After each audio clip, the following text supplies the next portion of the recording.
श्री कृष्ण गोविंद हरे मुरारे हे नाथ नारायण वासुदेवा। श्री कृष्ण गोविंद हरे मुरारी हे नाथ नारायण वासुदेवा। श्री कृष्ण गोविंद हरे मुरारी हे नाथ नारायण वासुदेवा। श्री कृष्ण गोविंद हरे मुरारी हे नाथ नारायण वासुदेवा। हे नाथ नारायण वासुदेवा। हे नाथ नारायण वासुदेवा। हे नाथ नारायण वासुदेवा। हे नाथ नारायण वासुदेवा। श्री कृष्ण गोविंद हरे मुरारी हे नाथ नारायण वासुदेवा। श्री कृष्ण गोविंद हरे मुरारी हे नाथ नारायण वासुदेवा। श्री कृष्ण गोविंद हरे मुरारी हे नाथ नारायण वासुदेवा। श्री कृष्ण गोविंद हरे मुरारी हे नाथ नारायण वासुदेवा। हे नाथ नारायण वासुदेवा। हे नाथ नारायण वासुदेवा। हे नाथ नारायण वासुदेवा। हे नाथ नारायण वासुदेवा। श्री कृष्ण गोविंद हरे मुरारी हे नाथ नारायण वासुदेवा। श्री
राजाधिराज प्रभु रामचंद्र भगवान की जय। पवन सुत हनुमान की जय। श्री गुरुदेव दत्त वासुदेव हरी। श्री गणेशाय नमः। श्री सरस्वते नमः। श्री प्रभु रामचंद्राय नमः। रणिमारणी इंद्रजित सौमित्र झाला विजयनवित तेने सुखावला रघुनाथ सुग्रीवयुक्त स्वानंदे। श्री गणेशाला वंदन करून प्रभू रामचंद्राचं स्मरण आणि सद्गुरूशी शरण जाऊन कथेचं अनुसंधान आहे। रणभूमीच्या ठिकाणी ज्यावेळेस असणाऱ्या लक्ष्मणजी आणि असणारं त्या ठिकाणी इंद्रजित दोघांचं असणारं युद्ध त्या ठिकाणी झालं आणि या युद्धामध्ये असणाऱ्या इंद्रजिताचा असणारा अंत किंवा इंद्रजिताचा असणारा वध त्या ठिकाणी असणाऱ्या म्हणजे लक्ष्मणजींनी त्या ठिकाणी केला। रणभूमीच्या ठिकाणी युद्ध करत असताना लक्ष्मणजी विजयी त्या ठिकाणी झाले आणि लक्ष्मणजी विजयी झाले, इंद्रजिताचा अंत त्या ठिकाणी केला। म्हणून प्रभू रामचंद्राला अतिशय आनंद झालेला आहे। सर्व वानर मंडळी आनंदाच्या डोहात त्या ठिकाणी तरंगू लागलेले आहेत। राजा सुग्रीवालाही अतिशय उल्हास त्या ठिकाणी आणि लक्ष्मणाविषयी वाटू लागलेला आहे। हट्टी नष्टी कपट कोटी येणे इंद्रजिता दुर्धर सृष्टी तो मारिता शस्त्रवृष्टी सुकानुकोटी सर्वांसी। मग असणारा त्या ठिकाणी इंद्रजित कसा होता? पहिला असणारा हट्टी होता, नष्ट दुराचारी दुर्जन त्या ठिकाणी असणारा इंद्रजित त्या ठिकाणी होता आणि कपट तर अगणित त्याच्या जवळ त्या ठिकाणी होतो। कपटाची असणारी होती व मूर्ती त्या ठिकाणी इंद्रजित त्या ठिकाणी होता। सगळ्या असणाऱ्या देव दानव मानव ह्या सगळ्याला त्रास देणारा इंद्रजित त्या ठिकाणी होता। म्हणून एवढा असणारी ही कपटाची दुर्धर असणारी मूर्ती हा इंद्रजित त्या ठिकाणी होता आणि तो असणारा त्या ठिकाणी मारला गेला। मारल्यामुळे असणारा त्या ठिकाणी सर्व देवासहित त्या ठिकाणी मानव आहे, असणारे यक्ष गण गंधर्व ऋषी मंडळी आहे, या सगळ्याला आनंद त्या ठिकाणी आणि होऊ लागलेला आहे। सुखी झाले नरवानरा सुखी झाले ऋषीश्वर दैत्य दानव सुरवारा सुखी समग्र सौमित्रे। मग ज्या वेळेस दुष्ट दुराचारी दुर्जन असणारा कपट्याची रास असणारा इंद्रजित त्या ठिकाणी मारला गेला, हे पाहून असणाऱ्या ऋषी मंडळीला त्या ठिकाणी आनंद होऊ लागलेला आहे। देव दानव मानव असणारा त्या ठिकाणी यांनाही अतिशय आनंद आणि इंद्रजित मारल्यामुळे त्या ठिकाणी होऊ लागलेला आहे। एरी काढे लंके माजारी इंद्रजिताची भुजा थोरी पडली सुलोचना मंदिरी खड्गधारी सायुध। मग म्हणले असणारा त्या ठिकाणी इकडं रणभूमीच्या ठिकाणी सर्व वानरा सहित राजा सुग्रीवाय देव दानव मानव यक्ष गण गंधर्व किन्नर या सगळ्याला त्या ठिकाणी आनंद झालेला आहे। आणि इकडं लंकेच्या ठिकाणी काय असणारी कथा त्या ठिकाणी वर्तू लागलेली आहे। ज्या वेळेस असणाऱ्या लक्ष्मणजींनी आपला बाण सोडून इंद्रजिताचा देहा वेगळा असणारी भुजा त्या ठिकाणी केली, हात त्या ठिकाणी खंडन केला होता। ती असणारी भुजा त्या ठिकाणी कुठं पडली? ज्या लंकेच्या ठिकाणी इंद्रजिताची असणारी पत्नी सुलोचना आहे, ही सुलोचना ज्या महालामध्ये ज्या मंदिरामध्ये राहत आहे तिच्या असणाऱ्या अंगणामध्ये जाऊन ही असणारी भुजा त्या ठिकाणी पडलेली आहे। भुजा कशी आहे?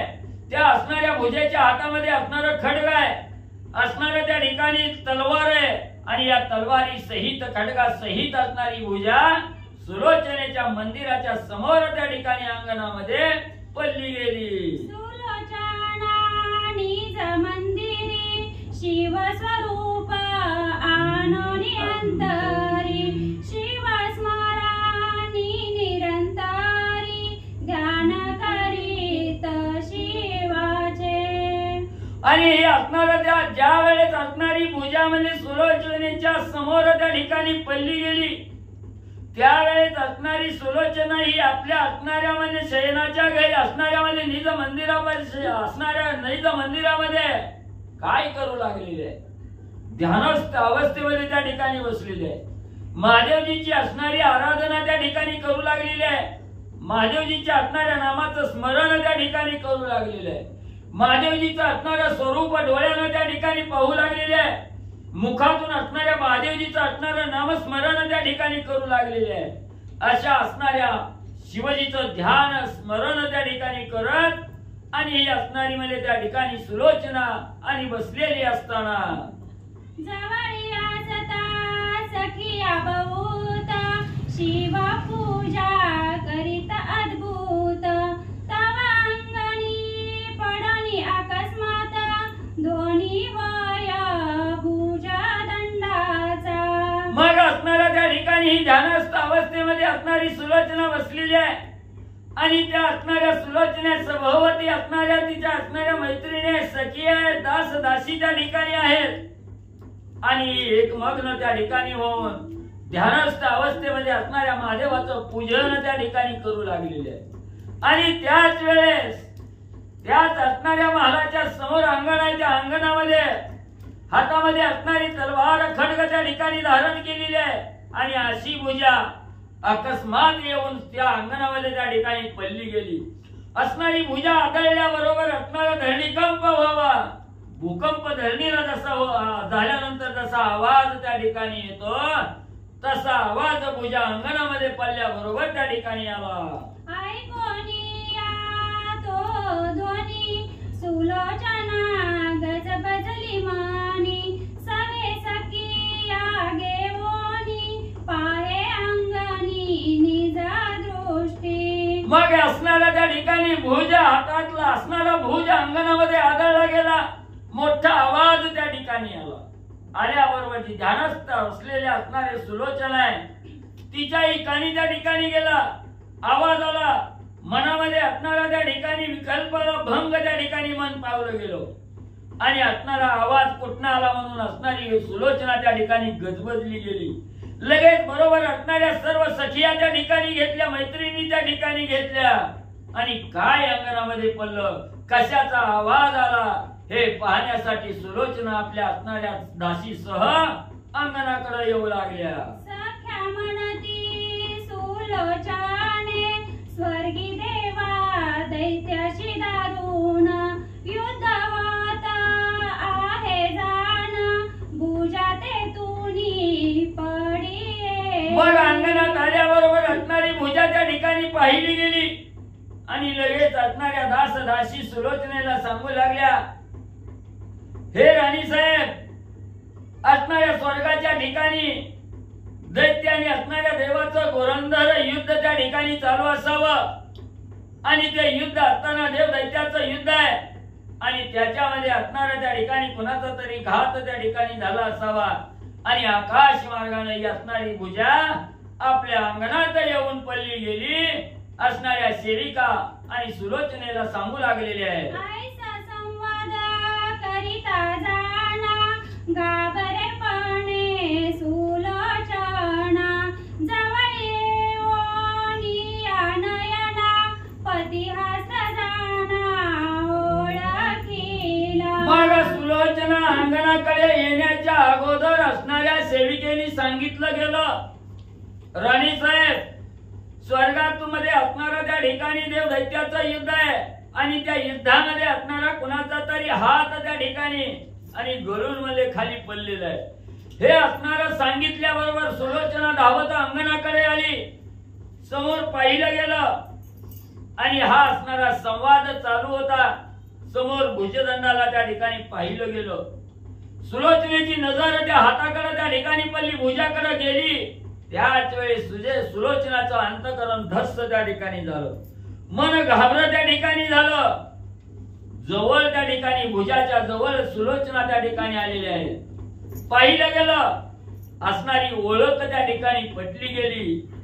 आजपर्यंत ज्याच्या सानिध्यात आयुष्य त्या ठिकाणी घालवलं गेलं त्याच आपल्या असणाऱ्या पतीची स्वामीची असणारी भुजा आहे हे असणाऱ्या सुलोचनेनं त्या ठिकाणी ओळखलं गेलं. सुलोचना भूमी गाली शरीर हृदय कवळणी सत्वार विचार साचार पुसत. ज्यावेळेस मनाला ठाम झालं आपला असणारा पती इंद्रजित आहे आणि या इंद्र इंद्रजिताची ही असणारी भुजा आहे त्या ठिकाणी, ही कुणघाट मनाच्या ठिकाणी बांधली गेली.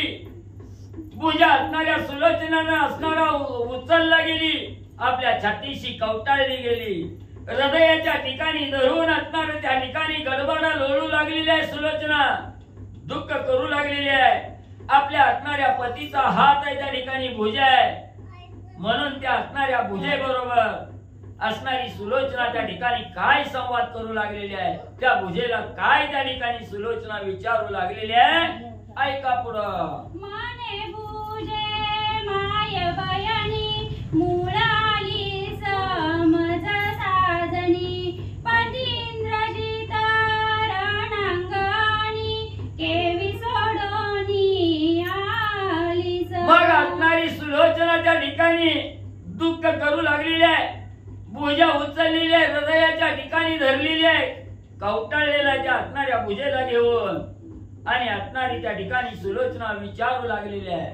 हे भुजा, तू असणारी माझी सख्य बहिणी आहे, माझी संगातिनी आहे, माय बहिणी आहे तू त्या ठिकाणी, आणि तू या ठिकाणी काय असणारं निमंत्रण घेऊन माझ्यासाठी आले, काय मूळ त्या ठिकाणी तू घेऊन आली. त्या ठिकाणी माझा असणारा पती इंद्रजित रणभूमीवर रणांगणात त्या ठिकाणी गेलेला आहे, युद्ध करू लागलेला आहे, आणि याच माझ्या असणाऱ्या पतीला इंद्रजिताला एकाएकी रणांगणी सोडून तू या ठिकाणी का त्या ठिकाणी आलीस, म्हणून असणाऱ्या भुजेला सुलोचना त्या ठिकाणी विचारू लागलेली आहे. अभ्यंग मार्जना उद्धव वर्तना करणीया निरंजन स्वय घालनी लोटांगण पुसे आपण भुजेसी. मग त्याच भुजेला जवळ त्या ठिकाणी घेतलं, त्या असणाऱ्या भुजेला असणाऱ्या त्या ठिकाणी आंघोळ घातली गेली,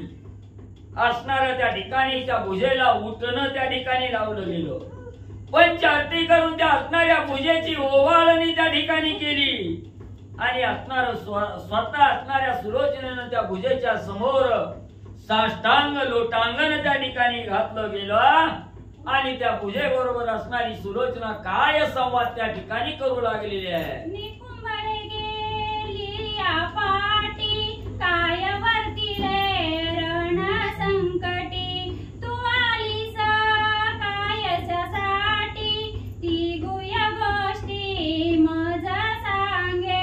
सुलोचना विचारू लागलेली आहे, हे भुजे, माझे असणारे पती त्या ठिकाणी इंद्रजित निकुंभलेच्या ठिकाणी गेले, आणि त्या निकुंभलेच्या ठिकाणी गेल्याबरोबर रणभूमीच्या ठिकाणी काय कथा त्या ठिकाणी बोलली गेली, रण करीत असताना असणाऱ्या इंद्रजिताची काय अवस्था त्या ठिकाणी झाली, आणि त्या रणभूमीच्या ठिकाणी माझा असणारा पती इंद्रजित आहे, त्या असणाऱ्या पतीला एकाएकी त्या ठिकाणी ठेवलं गेलं, आणि तू इथं कशासाठी त्या ठिकाणी आलीस, तुझं येण्याचं काय कारण आहे त्या ठिकाणी, हे असणार गुह्य आहे, ते गुह्य मला त्या ठिकाणी तू सांग, म्हणून असणाऱ्या भुजेला सुलोचना विचारू लागलेली आहे. माझ्यापासूनी इंद्रजित युद्ध गेली या वृत्तांत काय झाला तो साध्यांत माझा यथार्थ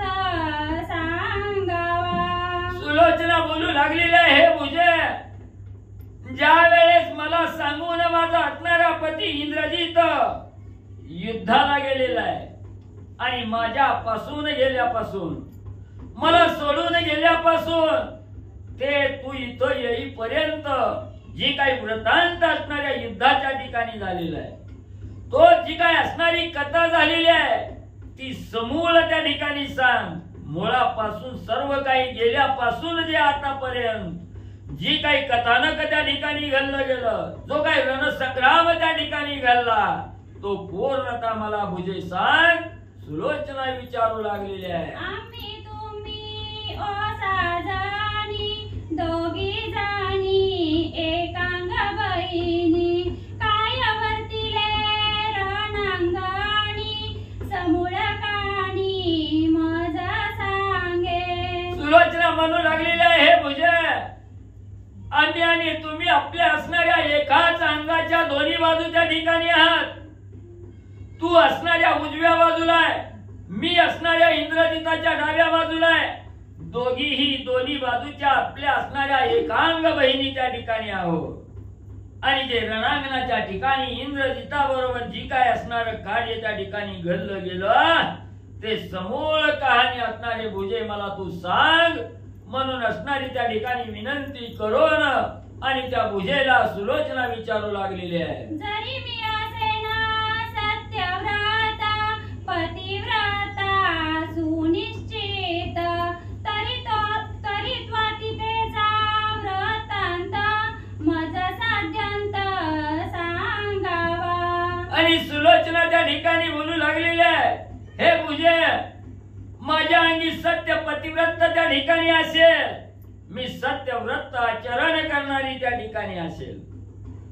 आणि असणारी सत्य पतिव्रता जर मी निश्चित त्या ठिकाणी असेल तर त्या रणभूमीच्या ठिकाणी जो काही संग्राम झालेला आहे, जी काही कहाणी त्या ठिकाणी घडलेली आहे ती जशीच्या तशी मला त्या ठिकाणी तू सांग अशी असणारी प्रार्थना त्या भुजेजवळ सुलोचना करू लागलेली आहे. तव ते अचेतन भुजा चेतना नाही ते सहजा एरिने स्मरला कैलास राजा शरण तुझ मी स्वामिया. मग एवढं असणारी विनंती करून त्या भुजेला विचारू लागलेली आहे सुलोचना. भुजा देहापासून वेगळी झालेली आहे. तिच्यामध्ये जे सचेतनपणा होता, जो सजीवपणा त्या भुजेमध्ये होता तो गेलेला आहे. अचेतन भुजा त्या ठिकाणी पडलेली आहे. हालचाल नाही, बोलणं भाषण त्या ठिकाणी होणार नाही. म्हणून भुजा कायच त्या ठिकाणी बोलना गेली. चेतना त्या असणाऱ्या भुजेमध्ये नाही, चैतन्य नाही हे ओळखलं गेलं. आणि असणाऱ्या शिवजीची प्रार्थना त्या ठिकाणी असणारी सुलोचना त्या ठिकाणी करू लागली. असणाऱ्या महादेवाचं स्मरण त्या ठिकाणी केलं. हे असणाऱ्या भोळ्या शंकरा, मी तुम्हाला शरण त्या ठिकाणी आलेली आहे. तुम्हाला शरण येऊन त्या ठिकाणी आणि मी त्या ठिकाणी आलेले आहे. माझ्या असणाऱ्या मनाचं जे मनोगत आहे ते मनोगत त्या ठिकाणी पूर्ण करा म्हणून महादेवाची आराधना आणि सुलोचना त्या ठिकाणी करू लागलेली आहे.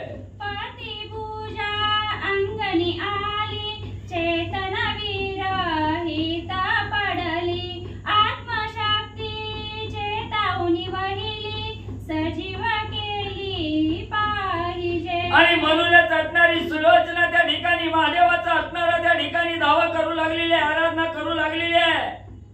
हे असणाऱ्या महादेवा, माझ्या असणाऱ्या पतीची भुजा माझ्या अंगणामध्ये त्या ठिकाणी आलेली आहे आणि ती भुजा काही हालचाल त्या ठिकाणी करत नाही. त्या भुजेमध्ये सजीवपणा नाही, चेतना त्या ठिकाणी नाही. म्हणून असणाऱ्या महादेवा, तुम्ही तुमची असणारी आत्मशक्ती त्या भुजेमध्ये चेतवली पाहिजे.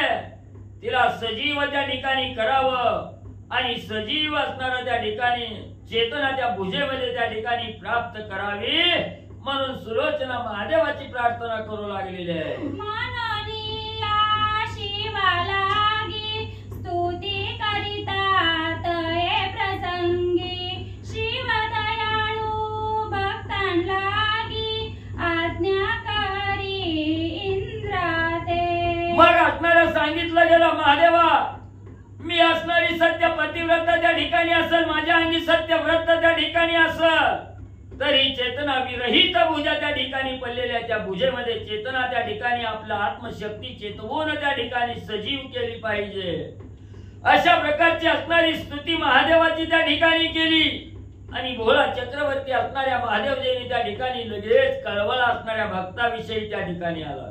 भक्ताविषयी दया असणाऱ्या महादेवाला त्या ठिकाणी प्राप्त झाली आणि लगेच इंद्रदेवाला बोलावून त्या ठिकाणी घेतलं.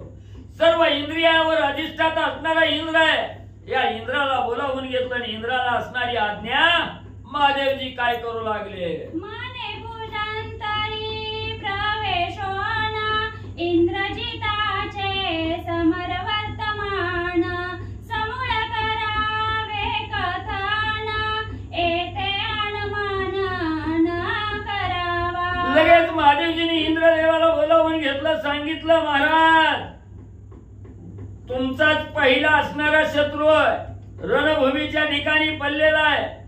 त्याची असणारी भुजा अचेतन झालेली आहे. सुलोचनेच्या मंदिरात समोर अंगणामध्ये त्या ठिकाणी पडलेली आहे आणि त्या भुजेमध्ये आपण त्या ठिकाणी प्रवेश करावा. असणारी शक्ती त्या ठिकाणी आणावी आणि जो रणभूमीच्या ठिकाणी जो काय वृत्तांत त्या ठिकाणी घडलेला आहे, जी कहाणी घडलेली आहे, ही समूळ कथा त्या ठिकाणी सुलोचनेला सांगावे. मग तुम्ही म्हणसाल माझा असणारा शत्रू आहे, मला गळ्याला दावा बांधून फटफटत त्या ठिकाणी नेलं आणि त्याचा काही इतिहास सांगायचा आहे. महाराज हा अनुमान त्या ठिकाणी करू नका, नाही म्हणू नका. सुलोचना ही सत्य पतिव्रत आहे आणि पतिव्रतेचं मनोगत त्या ठिकाणी पूर्ण करणं हे आपलं आद्य कर्तव्य आहे. म्हणून तुम्ही नकार न देता त्या भुजेमध्ये प्रविष्ट त्या ठिकाणी व्हावं, चेतना निर्माण करावी आणि संपूर्ण रणभूमीचा वृत्तांत सुलोचनेला त्या ठिकाणी सांगावा. महादेवजींनी इंद्रदेवाला आज्ञा केली. होता शिवाचे आज्ञापन भुजांतरी इंद्रजान प्रविष्ट व्हावनी आपण करी सचेतन भुजे. लगेच असणाऱ्या महादेवजीची आज्ञाप्रमाणे इंद्रदेवानी त्या ठिकाणी मांडली गेली. जी सुलोचनेच्या मंदिराच्या समोर अंगणामध्ये जी भुजा पडलेली आहे, अचेतन भुजा आहे, त्या भुजेमध्ये असणाऱ्या इंद्रदेवानी आपण असणारे प्रविष्ट त्या ठिकाणी झाले. चेतना निर्माण त्या ठिकाणी केली. भुजा हालू लागली. असणारी अचेतन भुजा त्या ठिकाणी सचेतन म्हणली असणाऱ्या इंद्रदेवाने प्रविष्ट होऊन केली. ऐकत सुलोचनेचे वचन आले भुजेसी स्फुरण संज्ञा दावोनी आखून मागे साधन लेखनाचे. मग असणाऱ्या इंद्रदेवानी भुजेमध्ये असणाऱ्या त्या ठिकाणी चेतना निर्माण केली. सुलोचनेनं सांगितलं होतं, हे भुजे, माझं असणारं सत्य पावित्र्य त्या ठिकाणी असल तर माझा इंद्रजित माझ्यापासून गेल्यापासून ते आतापर्यंत जे काही रणभूमीच्या ठिकाणी वृत्तांत घडला तो मला सांग. असा प्रश्न असणाऱ्या भुजेला सुलोचनेनं विचारला गेला. अचेतन भुजा सचेतन त्या ठिकाणी झाली आणि आता असणारा वृत्तांत त्या ठिकाणी सांगायचे. मग भुजेला असणारा मुख आहे का त्या ठिकाणी? बोलण्यासाठी वाचा आहे का? नाही. असणाऱ्या भुजेनं खुणावून त्या ठिकाणी सांगितलं, खून केली. भुजा स्फुरण त्या ठिकाणी पावली. संज्ञा असणारी खून त्या ठिकाणी केली की लिहिण्यासाठी असणारी लेखनी, असणारा दौत आणि पेन त्या ठिकाणी द्या. अशा प्रकारचं लेखनाचं साधन त्या भुजेनं आणि खुनेनं म्हणजे सुलोचनेला त्या ठिकाणी मागितलं गेलं. तवतीने भूमी केवरी दाऊत लेखनी जडकरी आणून ठेविली निरधारी लिहून सत्वरी मागितले. मग ज्या वेळेस असणाऱ्या भुजेनं खून त्या ठिकाणी केली, लेखनी दौत लिहिण्यासाठी मागितली गेली, ती संज्ञा असणारी खून सुलोचनेनं त्या ठिकाणी ओळखली गेली. लगेच आतमध्ये जाऊन असणाऱ्या शाहीची दौत आणली, असणारा लेखनी त्या ठिकाणी आणली, असणाऱ्या भूमीवर त्या भुजेच्या जवळ त्या ठिकाणी ठेवली गेली आणि सांगितलं, हे माय बहिणी भुजा, तू मागितल्याप्रमाणे असणारी दौत लेखनी त्या ठिकाणी ठेवलेली आहे. जो काही वृत्तांत घडलाय तो बोलता वाचन नाही आला त्या ठिकाणी, तर लिहून मला त्या ठिकाणी दे. अशी आज्ञा असणाऱ्या भुजेला आणि असणाऱ्या त्या ठिकाणी सुलोचनेनं सांगितली गेली. तू वाचीस तर मला झोप लागून.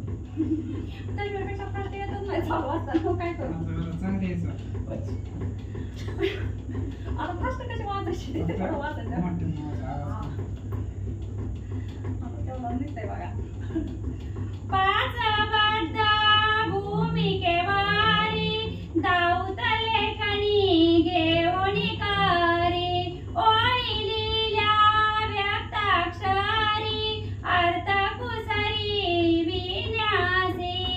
ज्या वेळेस असणारी ही भुजा सुलोचनेच्या अंगणामध्ये पडली गेली, त्यावेळेस ते असणारं अंगण पाचूनी त्या ठिकाणी मडवलेलं होतं आणि पाचू युक्त असणारी त्या ठिकाणी भूमी होती.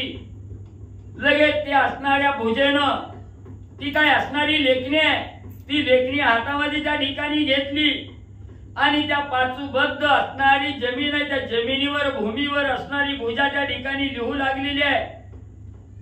कसं तरी तुम्ही म्हणताल गिचमीड लिहिलं कसं ओळखायचं? असणार व्यक्त अक्षर प्रत्येक अक्षर व्यक्त त्या ठिकाणी होत होतं स्पष्ट दिसत त्या ठिकाणी होतं आणि त्या अक्षराचाही सहजासहजी अर्थ त्या ठिकाणी जाणावा अर्थ कळावा अशा प्रकारच्या अतिशय लाघव कुसरी करून ही पूजा त्या ठिकाणी लिहून देऊ लागलेली आहे. तवा ते भूमी पाचबद्ध अक्षरे उमटली शुद्ध ती सुलोचना वाची सुबद्ध अर्थ विविध जाणोनी. मग ज्या वेळेस असणारी पूजा म्हणजे त्या पाचूबद्ध असणाऱ्या भूमीवर त्या ठिकाणी लिहू लागलेली आहे अगदी स्पष्ट सुस्थितीत असणारी अक्षर त्या ठिकाणी उमटू लागलेली आहे. शुद्ध अक्षर आहे त्या ठिकाणी वाचायला असणारी सुलोचनेने चालू केलं कसलाही अडथळा त्या ठिकाणी नाही. सुबद्ध अक्षर आहे सुलोचना वाचू लागलेली आहे त्या प्रत्येक अक्षराचा अर्थ सुलोचना त्या ठिकाणी जाणून घेऊ लागलेली आहे. पतिव्रते सुलोचने तुझा विचारोनी गेली जाण लावणी रावणाचे आज्ञापन युद्ध दारुण मग केले. मग असणारी पूजा त्या पाचूबद्ध जमिनीवर लिहू लागलेली आहे लिहून सांगू लागलेली आहे हे पतिव्रते हे प्रिय पत्नी पतिव्रते असणारी सुलोचने तुमची असणारी आज्ञा त्या ठिकाणी घेतली तुला असणारा त्या ठिकाणी विचारलं तुझा निरोप त्या ठिकाणी घेतला राजा रावणाकडे त्या ठिकाणी गेलो माझ्या असणाऱ्या वडिलाकडे गेलो वडिलांची आज्ञा त्या ठिकाणी घेतली वडिलांचे आशीर्वाद त्या ठिकाणी घेतले आणि रणभूमीकडे त्या ठिकाणी गेलो दारुण असणार युद्ध त्या लक्ष्मणाबरोबर त्या ठिकाणी आणि मी म्हणले केलं गेलं. जिंकोनिया वानरगण निकुंभलेसी जाओनी जाण होमसिया आरंभ करून अग्नी सुप्रसन्न म्या केला. मग असणाऱ्या राजा रावणाची आज्ञा करून रणभूमीच्या ठिकाणी गेलो दुर्धर असणाऱ्या वानराबरोबर असणारं युद्ध त्या ठिकाणी केलं वानरावर विजय त्या ठिकाणी मी मिळवला गेला आणि वानरावर विजय मिळवून त्या ठिकाणी निकुंभलेच्या ठिकाणी गेलो निकुंभलेच्या ठिकाणी जाऊन विचारी असणारा मंत्र होम हवन त्या ठिकाणी करू लागलो असणारा होम हवन करत असताना अग्नी प्रसन्न त्या ठिकाणी करून घेतला अग्नी देवता प्रसन्न मला म्हणले आणि त्या ठिकाणी झाले प्रसन्न झाली यावानी रथ प्रकटला प्रत्यक्ष धनी चार अंगुळे चाके रावणी 60 नयनी देखिएला. मग असणारा त्या ठिकाणी होम हवन त्या ठिकाणी करत होतो अग्नी प्रकट त्या ठिकाणी झाला अग्नी देवता त्या ठिकाणी प्रकट झाल्या आणि त्याच अग्नीतून मला दिव्य असा असणारा शाश्वत असणारा रथ त्या ठिकाणी प्रकट झाला आणि रथ प्रकट त्या ठिकाणी झाला झाल्याबरोबर म्हणजे आता पूर्ण रथ त्या ठिकाणी बाहेर येणार 4 बोट फक्त रथ खाली राहिला पूर्ण साठावरी आला होता फक्त चाक 4 बोट म्हणजे आत त्या ठिकाणी राहिली होती तो साठा म्हणजे मी असणाऱ्या डोळ्यानं त्या ठिकाणी बघितला 4 बोटाचा अंतर आणि रथ त्या ठिकाणी वरी येणार तेवढ्यात काय झालं रथ होताची प्रकट युद्ध करीना मी आचाट ऐसा संकल्पाचा लोट होता अदृष्ट निष्फल. मग माझ्या मनाच्या ठिकाणी विचार आला मला आनंद झाला 4 बोट रथ राहिलाय आता हा रथ मला प्राप्त त्या ठिकाणी होणार आहे मी असणार त्या ठिकाणी दृढ युद्ध त्या ठिकाणी करणार आहे हा रथ त्या ठिकाणी मला सहाय्य होणार आहे रथाच्या सहाय्याने मी असणार युद्ध त्या ठिकाणी करून विजय त्या ठिकाणी मिळवणार आहे हा असणारा संकल्पाचा लोट माझ्या मनामध्ये त्या ठिकाणी आला आनंद त्या ठिकाणी होत होता तेवढ्यात असणारं त्या ठिकाणी कार्य निष्फळ झालं. अद्रष्ट असणारा रथ त्या ठिकाणी म्हणले माझ्या दृष्टी समोरून नाहीसा झाला. तवा घेऊनी वानर बार, बिभीषण आणि हनुमान वीर, सवे घेऊनी सौमित्र, गाला सत्वर गातयला. मग हा असणारा 4 गोटे रथ राहिलेला आहे. आता बाहेर येणार, मी रथ घेऊन युद्ध त्या ठिकाणी करायला जाणार हा विचार मनामध्ये आला. आणि तेवढ्यात असणाऱ्या वानरांचा भार घेऊन त्या ठिकाणी बिभीषण आणि हनुमंतराया तिथं त्या ठिकाणी आले. त्या दोघांनी लगेच बरोबर असणाऱ्या लक्ष्मणजलाही त्या ठिकाणी आणलं आणि त्या असणाऱ्या यज्ञावर होमावर असणारा गाला त्या ठिकाणी म्हणजे घातला गेला. घेऊनिया प्रचंड शिळा, हनुमान होऊनी उतावेळा, रथावरी घालिता गोळान गोळा, रथ झाला भूमिगत. मग म्हणले तेवढ्यात असणाऱ्या हनुमंतरायांनी भली मोठी शीळ म्हणले त्या ठिकाणी उचलली आणि कवा एकदा या असणाऱ्या होमावर रथावर त्या ठिकाणी शीळ घालण्यासाठी हनुमंतराया उतावीळ त्या ठिकाणी झाले. भली मोठी शीळ त्या ठिकाणी उचलली, धाडकन त्या होमातून बाहेर येणाऱ्या रथावर त्या ठिकाणी हनुमंतरायांनी घातली गेली. बाहेर आलेला रथ पाताळात त्या ठिकाणी हनुमंतरायांनी शीळ टाकून म्हणजे दडपीला गेला. माझ करी या जाण, अंगद्या सोडिता पण, नेत्र उघडोनी पाहता जाण, तव वानर गण देखी येले. मग असणाऱ्या हनुमंताला शीळ टाकली, बाहेर येणारा रथ खाली त्या ठिकाणी दडपीला गेला. आणि पुन्हा तेवढ्यात असणाऱ्या अंगदानं आपल्या असणारी शेपटी त्या ठिकाणी पसरली. मला असणाऱ्या शेपटीनं आसुरलं गेलं. माझ्या असणाऱ्या हाताला त्या ठिकाणी धरून बाहेर म्हणजे त्या ठिकाणी ओढला. त्याच वेळेस मी जी ध्यानस्थ होतो ते ध्यान भंग त्या ठिकाणी पावलो गेलो, डोळ्यानं पाहिलं गेलं. असंख्य वानरांचा भारा आणि माझ्या डोळ्यासमोर त्या ठिकाणी दिसला गेला. मग सावध होनिया, सारथी रथ आणनिया, रथारोहण करनिया, युद्ध त्यासवा मांडई. मग त्याच वेळेस माझ्या असणाऱ्या रथाचा जो सारथी होता तो कार्य तत्पर त्या ठिकाणी होता.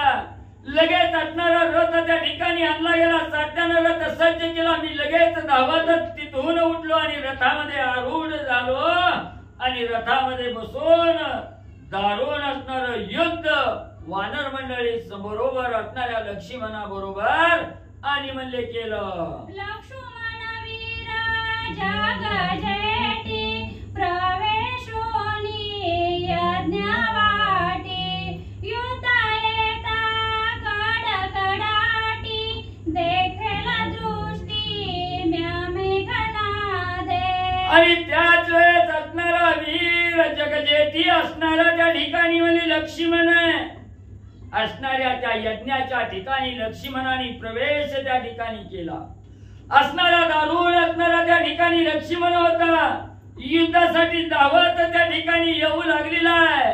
म्या असणाऱ्या मेघनादाने त्या लक्ष्मणाकडे त्या ठिकाणी आणि पाहिलं गेलं. त्यासी छाड करोनी कपटी, गेलो मेघाची एक दृष्टी, हनुमंताने उठाउटी, आणिला नेटी सौमित्र. मग ज्यावेळेस लक्ष्मण दुंधर स्वरूप धारण करून माझ्या बरोबर युद्ध करण्यासाठी त्या ठिकाणी येऊ लागला, मी पाहिलं गेलं. आता आपला निभाव त्या ठिकाणी लागणार नाही म्हणून सात्याला सांगितलं, बाबा इथं थांबू नको, रथ असणारा त्या ठिकाणी नवप्रस्थावर त्या ठिकाणी ये. असणाऱ्या ढगावर त्या ठिकाणी रथ घेऊन त्या ठिकाणी गेलो. आड राहून त्या ठिकाणी युद्धाचा विचार करू लागलो. तेवढ्यात हनुमंतानं माझी असणारी पाठ त्या ठिकाणी पुरवली. लक्ष्मणजीला आपल्या हातामध्ये त्या ठिकाणी घेतलं आणि मी ज्या मेघ पृष्ठावर त्या ठिकाणी होतो तिथं लक्ष्मणजीला घेऊन हनुमंतराय आले. लक्ष्मणे आणि आम्ही युद्ध मांडिले रणभूमी. लक्ष्मणे बाणाग्रामी शरीर रणभूमी पाडिले. मग हनुमंतराय लक्ष्मणाला घेऊन मेघ पृष्ठावर त्या ठिकाणी आले. तिथं आल्याबरोबर आम्ही असणारं युद्ध संकट त्या ठिकाणी मानलो गेलो. दारुण युद्ध त्या ठिकाणी लक्ष्मणजींनी आम्ही त्या ठिकाणी केलं. लक्ष्मणाने असंख्य बाणाचा वर्षाव माझ्यावर त्या ठिकाणी केला. मला रणभूमीवर त्या ठिकाणी पाळलं गेलं. लक्ष्मणे विंचोनी सत्वरी उभय भुजा छेदिला शरी. एक पडली दरेवारी लंके माझारी दुसरी. मग असणाऱ्या लक्ष्मणाने बाणाचं विधान त्या ठिकाणी साधलं. असंख्य बाणाचा वर्षाव माझ्यावर त्या ठिकाणी केल्या आणि देहापासून विलग असणारी माझी भुजा त्या ठिकाणी केली. एक असणारी भुजामध्ये या असणाऱ्यामध्ये त्या ठिकाणी धरणीवर पडली गेली आणि दुसरी भुजा हितवले तुमच्या अंगणामध्ये त्या ठिकाणी लंकेत येऊन आणि पडली गेली. गालिता श्रीरामाची शपथ तेने बाणासी बळ अत्यंत. इंद्रजिताचा शिरपात केला निश्चित सौमित्र. मग एक भुजा त्या धरणीवर त्या रणभूमीच्या ठिकाणी पडली. दुसरी भुजा लंकेत येऊन त्या ठिकाणी पडली गेली. पुन्हा असणाऱ्या लक्ष्मणजींनी बाणाचा वर्षाव त्या ठिकाणी केला. मी संपत नाही हे पाहिलं गेलं. लक्ष्मणजींनी बाणाला असणारा त्या ठिकाणी शपथ घातली. हे बाणा असणाऱ्या प्रभू रामचंद्राची शपथ आहे म्हणून असणाऱ्या इंद्रजिताचं मुंडकं उडवण्यासाठी बाणाला शपथ त्या ठिकाणी घातले आणि सरश्री असणारा बाण त्या ठिकाणी सोडला आणि त्याच वेळी त्या बाणानं इंद्रजिताचा असणारा शिरपात त्या ठिकाणी केला. दहा वेगळं मुंडकं म्हणले का पाळलं. एक भुजात ती स्वतः सांगते पडलं म्हणायचं, पाडलं नाही पडलं. ती सांगते ना स्वतः लिहिलेलं. एक भुजा दंड शपथ शब्द उडाला राहिला. तो तुझ्या कारणे प्रभू रामचंद्राची शपथ उडाला. आवाज वाढवा जरा. काय होतंय त्यांचा आवाज लय आहे आणि माझ्याकडे आवाज आहे तुमचा सगळं तुमचं किती बी वाचलेलं सगळं झाकून चाललं त्यांच्याकडे. मला ऐकू येत नाही पण ती त्यांचा लय आवाज व्हायला लागला आणि तुमचा बारका पडायला लागला. आवाज वाढवा तुम्ही. बघा सलाईन कोणाच काढायचं हे तर सलाईन लावले काय दादा लाव. एक भुजा दंड उडाला तो तुझ्या कारणे मूळ दाढीला. शिर रामचंद्रन म्हणाला गेले तुझला कळावे. हे सुलोचने असणाऱ्या लक्ष्मणजींनी बाणाला प्रभू रामचंद्राची शपथ घातली आणि माझं असणारं शिर त्या ठिकाणी उडवलं गेलं. त्याच वेळेस असणारी एक भुजदंड माझा असणारा त्या ठिकाणी तुझ्या असणाऱ्या महालाकडं मूळ म्हणून त्या ठिकाणी पाठवला गेला. तुला निमंत्रण देण्यासाठी मूळ धाडलं गेलं आणि माझं जे असणारं शिर आहे ते प्रभू रामचंद्राला नमन करण्यासाठी नमस्कार करण्यासाठी गेलं. म्हणून तुला हे कळावं म्हणून तुला असणारी माहिती त्या ठिकाणी मी दिली. म्हणून इंद्रजिताची भुजा त्या ठिकाणी लिहून सांगू लागलेली आहे. धड पडले निकुंभळेसी शिरानेले रामचंद्र पासी. आता फुल्या सतीतवासी प्रकट जनांसी दाखवी. म्हणून असणारा माझा असणारा देह आहे. धडा वेगळा जो देह आहे हा निकुंभलेच्या ठिकाणी पडलेला आहे. एक भुजदंड लंकेच्या ठिकाणी आलेली आहे. दुसरी भुजदंड रणभूमीच्या ठिकाणी पडलेली आहे आणि जे शिर आहे हे प्रभू रामचंद्राच्या असणाऱ्या चरणावर त्या ठिकाणी गेलेलं आहे. आता वेळ आलेली आहे. तुझं जे पातिव्रत्य आहे तुझं जे असणारं सतीत्व आहे हे सतीत्वात काय ताकद आहे हे प्रकट करून जनाला त्या ठिकाणी दाखवण्याची वेळ त्या ठिकाणी आणि आली गेली. सतीत्वासेल संपूर्ण तरी अवलोकावा लक्ष्मण वंदनी श्री रामाचे चरण शिर आपण मागवे. मग तुझ्या अंगी असणार संपूर्ण सतीत्व त्या ठिकाणी असं तर निर्खोन असणाऱ्या लक्ष्मणाकडे त्या ठिकाणी बघावं. लक्ष्मण कोण आहे याची ओळख करून त्या ठिकाणी घ्यावी. प्रभू रामचंद्राच्या चरणाला वंदन वंदित्व त्या ठिकाणी करावं आणि रामाला प्रार्थना करून माझं असणार शिर सतीत्वाच्या पातिव्रतेच्या जोरावर त्या ठिकाणी आपण मागून म्हणले घ्यावं. मी प्राणार्पणी लक्ष्मण भव समुद्र पार झालो जाना तुझी मार्ग प्रतीक्षा सुलोचना करतो जाना वेगे येई. मग मी माझा असणारा प्राण लक्ष्मणाच्या चरणावर त्या ठिकाणी अर्पण केला आणि हा जो भवरूपी समुद्र आहे ह्या समुद्राच्या पार मी झालो. परत जन्मायचं परत मरायचं हे जे राट गाडगा आहे या राट गाडग्याच्या अलिप्त मी त्या ठिकाणी झालो.